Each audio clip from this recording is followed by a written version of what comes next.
Faith Science Podcast. My name is Tyler Bublitz, and welcome back to the 14th Sunday after Pentecost for the week of August 29th, 2021, and I'm excited to have you here. I'm excited to dig into this week's podcast, and I'm excited, but man, has summer flown by. Here we are, the last Sunday in August, and knocking on the door is September, which it's just amazing how fast the year has flown by. I know it's been kind of a crazy, chaotic year as we're kind of reflecting a little bit on how the year has continued to go, but there's still a lot of time left, and we're definitely still in this wonderful season of Pentecost, and we're kind of working our way through that season and what that all brings. But I think it leads really well into a little bit of what we talked about last week, and how are you going to keep pushing through, and where have you continued to push through? And last week we talked about fusion and different things and how scientists have continued to push and how that's continued to be fruitful. And it's the responses that I got back this last week were definitely people saying there's been multiple different times in my life where the work that needed to be done just had to kind of get through it, had to kind of continue to make it through. And that's been really, really beneficial to think about. That's something that we all do in our own lives, and a lot of times with our own faith. It's the willingness to continue to dig deeper, to find something at further down. But one of the things that I also really enjoyed this week we got from one of our listeners was asking if I had heard of ITER, the International Thermonuclear Experiment Reactor, that's been going on in France, but it's been this worldwide effort to try to make essentially a mini sun, and how that could be one of these major steps forward to working with nuclear. I hadn't really been able to dig into this a ton, but I think it's something, again, that this kind of shows, again, how this is being worked on across the world, that there's a lot of different cutting edge stuff that is going on with it. And it does offer a lot of potential, but it's also, can we figure out the intermediate steps of what we need now to be able to get to that? Not only for the technology, but the things that we could do to help reduce our carbon impact and help reduce our impact on the environment in general as we work toward that. So super, super fun thing to kind of be thinking about and just dealing with. And this week we're definitely going to have a shifted gears. So let's just jump into it. The semi-continuous Old Testament text is out of Song of Solomon or Song of Songs, depending on your Bible, chapter 2, verses 8 to 13. This is one of the more discussed books of the Bible, and when they were looking at putting it in the canon or putting it into the Bible, this was a book that was hotly contested, debated. Again, there's a lot of even question on, did Solomon really say this? But it's a big love letter, and a lot of ways that people will put it is a love letter between God and his people, a love letter between Jesus and the church, a love letter between, how about just human love is one thing. So it is this beautifully written, very poetic style of a man and how he looks on his lover and how he gazes upon her and is just continuing to look at how beautiful this person is and comparing them to blossoms and vines and how beautiful the fragrance is, and looking upon her. My beloved is like a gazelle or a young stag. Look there, he stands behind our wall, gazing in at the windows, looking through the lattice. So this idea of just kind of in awe of the beauty of this person. So kind of a neat, interesting text to kind of be looking at and thinking about just the beauty of it. And if you get time, definitely spend some time just reading out a Song of Solomon. It's very, very poetic. And the psalm that ties in with that is Psalm 45, verses 1 and 2 and 6 through 9. This continues that theme. So this is, again, how the love and the care that God has for us, and how this then pours out of us, this love. And that as we continue to do that, we are able to recognize the love that God has for us, and then being able to separate that from the things that would take us away from that. And so when we're doing that, then we start understanding how God does look at us as royalty, as long as we are putting away these things that pull us away from God, the wickedness of life. The other alternative Old Testament text is from Deuteronomy chapter 4, verses 1 and 2, and 6 through 9. This text kind of ties in a little bit with where we'll go a little bit with the gospel. But this is talking about obeying God and following the ordinances that God has put down, and that through that, then we are able to discern wisdom and to understand that the wisdom that God has given us to be able to discern good from evil type of thing. And so realizing that wisdom does come from God, and it comes from spending time with God, that then we are able to have wisdom to be able to move in the right direction. And then from that, it's able to help us take care of each other. It's a really, really beautiful text in that way. The psalm that goes along with that is Psalm 15, all 5 verses of it. And it's recognizing in this that the tongue and what we say can pull us away from God. So it's understanding how we are not worthy with who we are to be able to stand face to face with God. But as long as we are turning that over to God and realizing that and continuing to use the wisdom that God is trying to stir within us, that way then we are able to honor God with our lips and with our actions, and thus being able to be shown as this child of God that we are called to be. The New Testament text this week is out of James chapter 1, verses 17 to 27. This is a text, and first, before we really jump into this, realize that James is written by the brother of Jesus.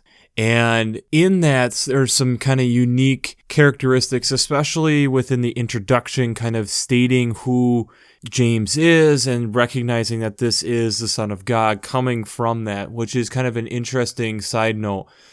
But this is then talking about how, yes, we have to be discerning. We have to take in things. We need to have wisdom. We need to be quick with understanding how powerful our tongue can be and really listen and absorb. But it also means we cannot just be merely hearers, as it kind of comes in verse 22, but we have to also have our lives and be doers and have our life be a reflection, an action of what Christ has done with us. And that this is not just something that's written down in the law, and that it needs to be embedded within us. That it can't be a hollow action. That needs to be something that is embedded into who we are, and then that needs to come out through the love that God has put into us. The gospel text this week is out of Mark chapter 7, verses 1 to 8, 14 to 15, and 21 through 23. So we're jumping back into Mark. So there's, again, the details and descriptions are going to be brief. So remember that.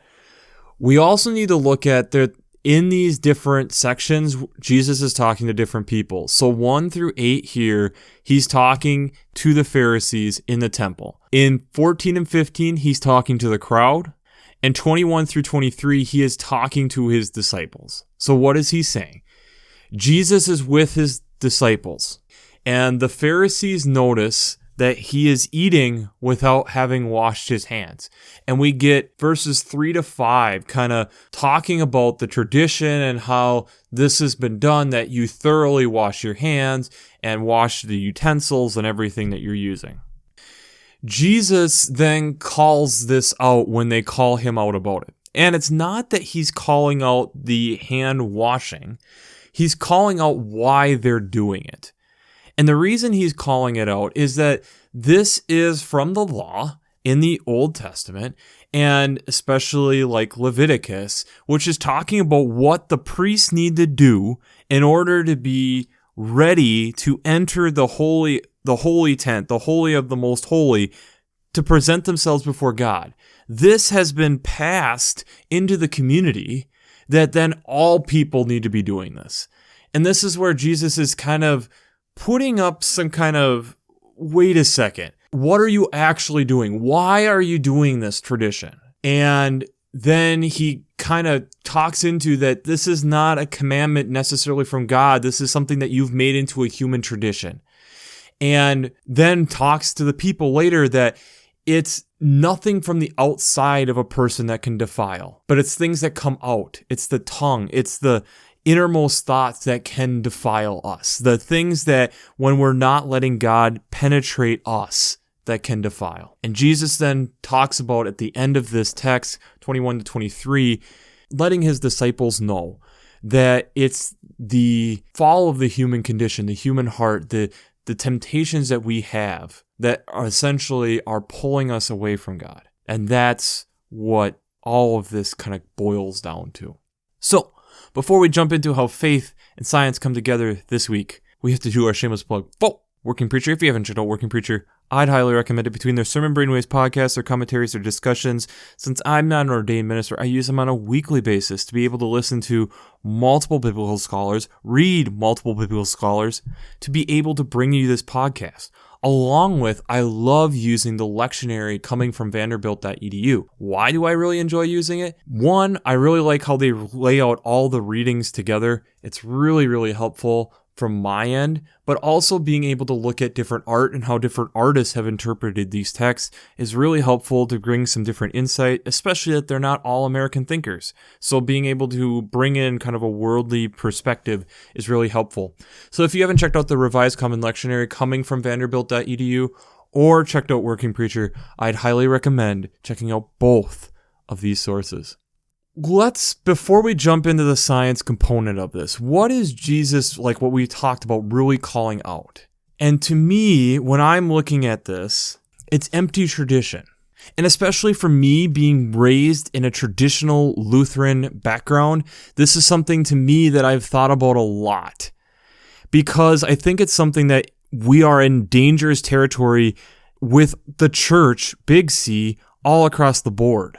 We love going into tradition, and like I've said before, we don't like change, but we need change to be able to move forward with God.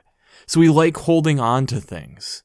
And especially like the Lutheran tradition that I've grown up with having lots of liturgy and sung things and different things of that nature, I also realize that I was the weird church kid who kind of learned that so much of this is scripture that's interwoven, and what are some of the different components, and why are we doing this, and it's tying back to our Jewish roots and all these different things, which is awesome. But if that's not being conveyed to the regular person in the pew, it loses meaning, and it just becomes ritual that's shallow, that's empty, that really doesn't mean anything.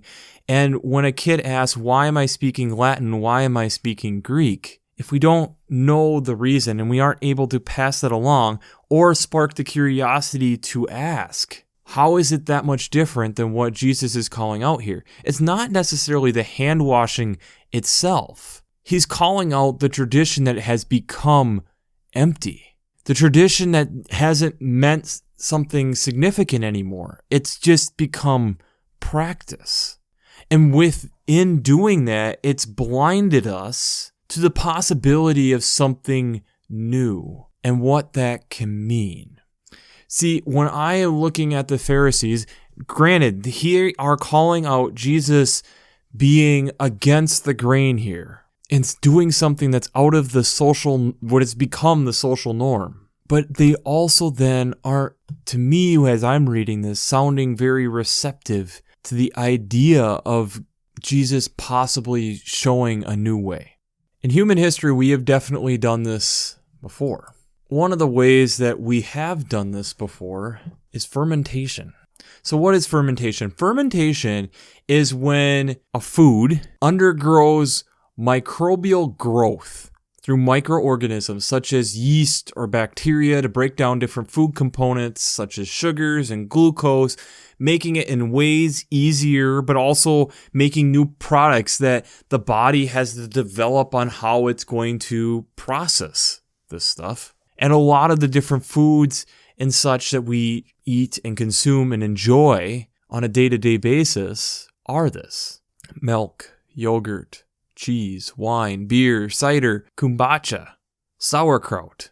And the thing that I find really interesting when we take it and we are thinking about this from the text that we have is technically these are spoiled foods. Technically, these are foods that have been overtaken by a bacteria or a microorganism And 99% of microorganisms are perfectly fine for us to eat. We're just so tuned in to that 1% that are salmonella, E. coli, different things of that nature that literally will make us sick, that we get concerned about it.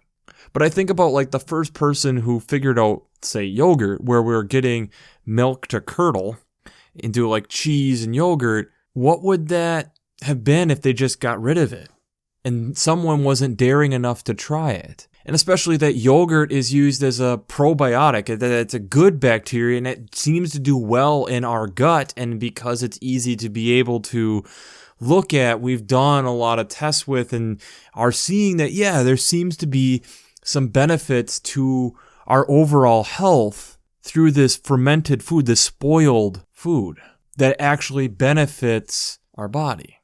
And this was something that was transformational in the evolution of humans. I'll attach a link from PBS Eons below, but they talk about definitely different Homo sapiens species, even before Homo sapiens.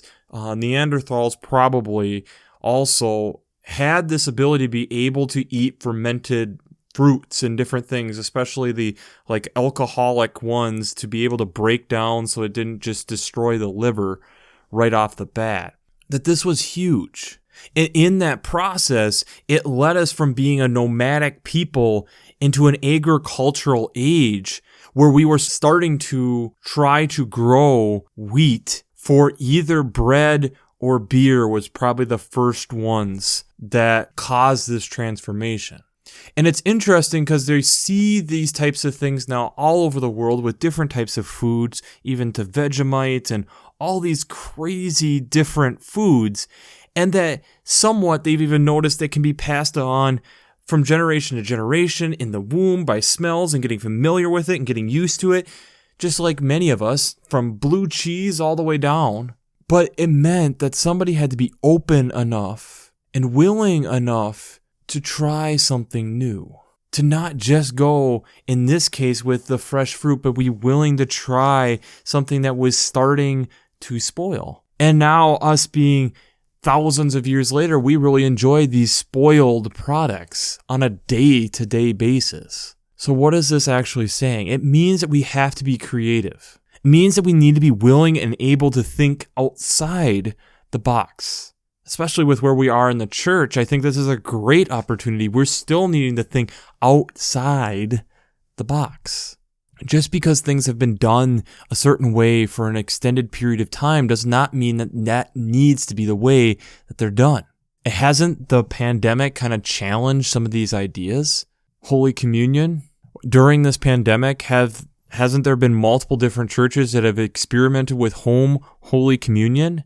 And getting us to realize it's not necessarily special bread or special wine. It's the recognition for us that Christ is in that moment, that Christ is there. And depending on your faith background, you look at it slightly differently, but that Christ is in that moment, somehow, some way. And no matter where we are, that's still happening.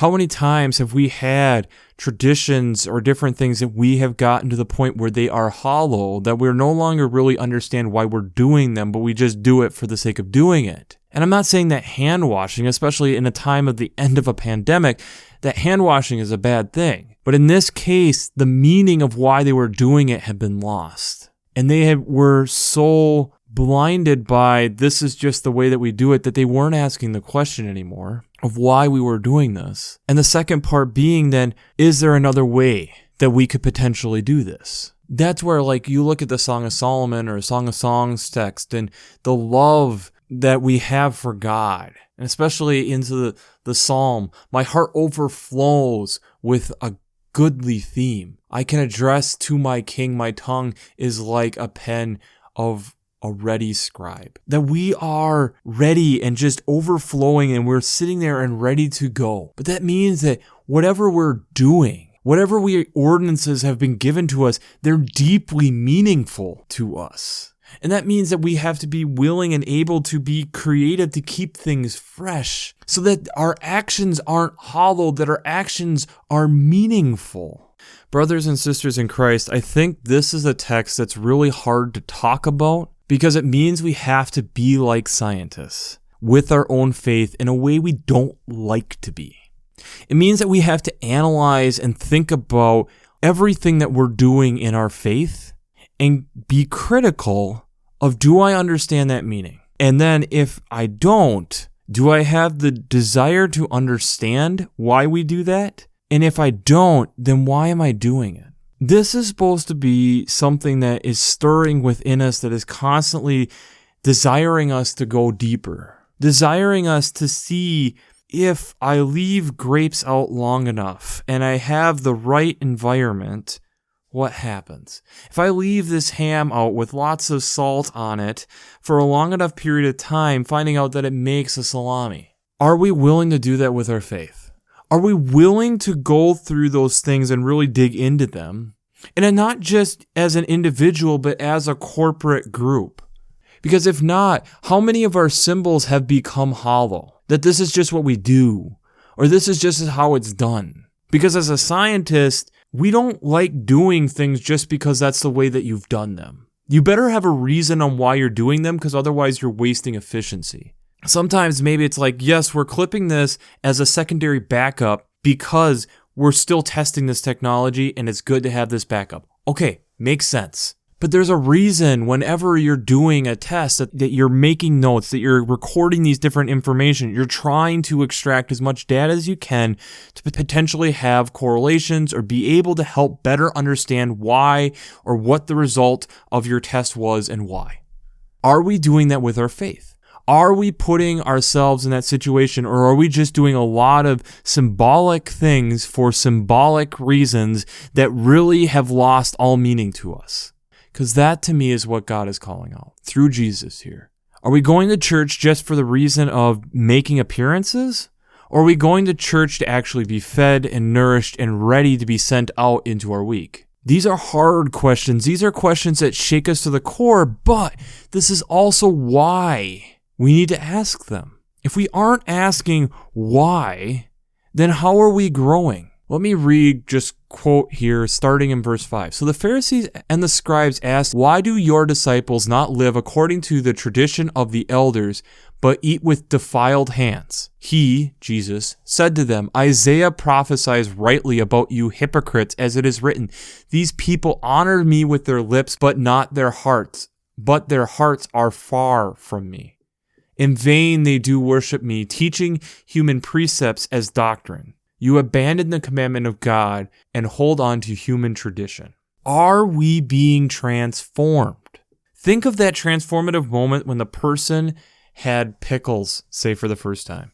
Taking a cucumber, putting it in the right acidic solution, vinegar, and coming up with a pickle. It's a huge transformation.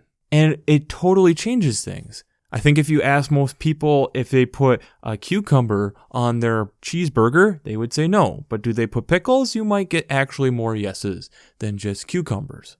That transformation has changed the context and the whole correlation to what they are doing. In our faith, and like James is talking about, this is not something that should be just, we do it for appearances. We are trying to be transformed internally outward. We are doing things to be transformed internally to move us toward doing things outward. And the funny thing is it's amazing when you look at a lot of these different fermented foods. Yes, we might notice things on the outside, but it's really been on the inside where they've been transformed the most. Bread gets poofier. What's actually going on? The yeast is eating the glucose and burping out CO2, making the bread rise. So the higher it gets, the less and less sugars that are there that they've been eaten. Your yeast has been fed. That's what you're seeing. We look at these fermented foods, and yes, it's things that are spoiled per se, but they also have changed our culture, and they've been transformed from the inside out. Are we allowing ourselves to be transformed from the inside out? And I hope so, because we are not the same people that we were. I'm not the same person that I was when I started this podcast, and I sure hope that you're not the same person you were 3.5 years ago also. Because we need to be living and growing just like our faith. It's a living and breathing thing that we need to continue to feed, nourish, to help grow. So the Twitter question this week is, where in your life or where in life do you need to reevaluate things so they don't become hollow? Where in your life do you need to reevaluate things so they don't become hollow? It's hard because it means at times that we have to push against the grain and we have to challenge things. You have to think about things. But thinking about things is a good thing because it challenges us to really be, why are we doing the thing that we are the way that we are? It's something we do in science, and it's something that a lot of us don't do enough in faith, and myself included. My wife, not being raised in the Lutheran tradition, has challenged me plenty on why do you do things this way? And if I can't come up with a good answer, then I better go and figure out a good answer. I better go and dig and research and find things out. And that's, again, where our faith and science seem to kind of come together. So I want you to think about that a little bit this week, because I know for me, it's something I still have to think about a lot. And if I'm going to eat fermented food that's technically spoiled without much of a second thought on how it got to that way, and that I enjoy it, that I can have a pickle without any second thoughts, then are we allowing ourselves to do that with our faith so that not only just there isn't a second thought, but there's also a meaning and a depth to it? Because that's what we're striving for, faith with depth. So, we'll wrap this up as we always do. I pray God blesses you through your faith and amazes you through science.